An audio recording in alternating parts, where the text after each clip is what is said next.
I sort of get this feeling of just like how our lives unfold. And some years ago, actually, when I first came to Nelson after India, I started going to an art class. Yeah. And and my teacher used this word rhizomatic, which is like, you know how mushrooms put down rhizomes and they sort of just spread out, and there's just this fanning out, or like a network that starts to bloom underground, basically. Yeah.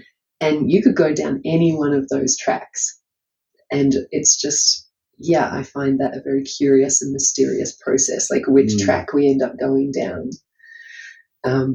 I've just been enjoying hearing you talk about, because on the one hand, it seems like it doesn't really matter. We could follow any track, and if we've got that question and that curiosity and that openness and that wish to unfold, then whatever we get involved in is going to unfold us. And yet there are things that we are just kind of drawn to and that appeal to us, like this but not that. Yeah. I don't know where I was going with that, but I just find that process really interesting.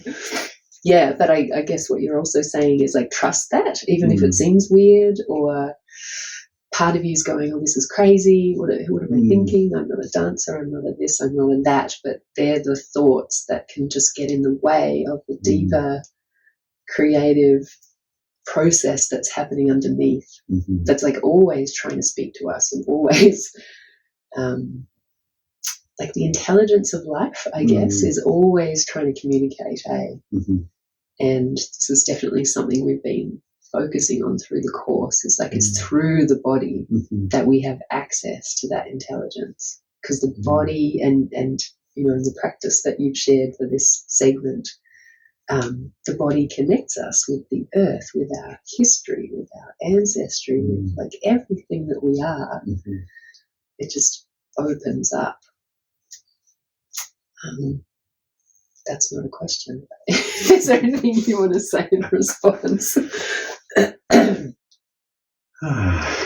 Well, it's been really important to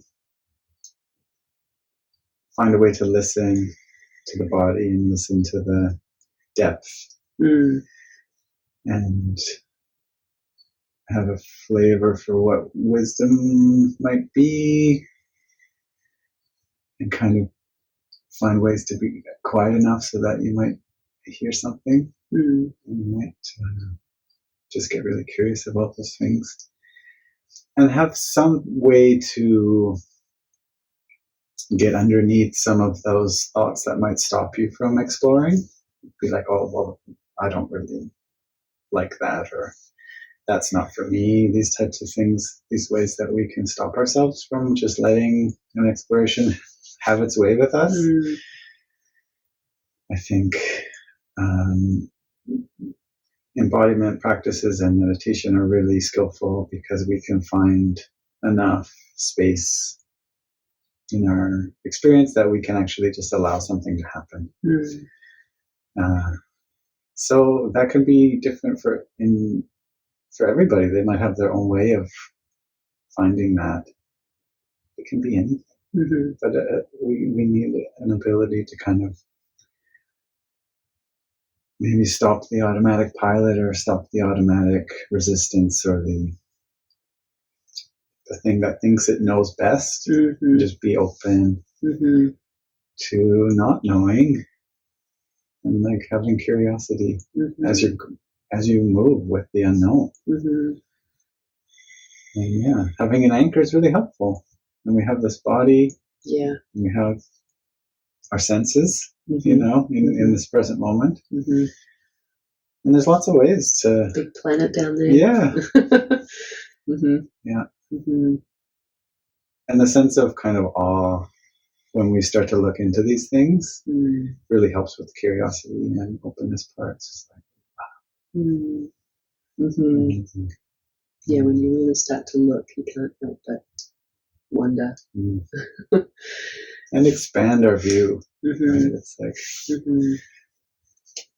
when we look at the immensity and the interconnectedness, it's sort of beyond comprehension, and it helps helps us kind of like relax a bit and realize that we don't have it all figured out, and why would we even want to try to do that? Yeah.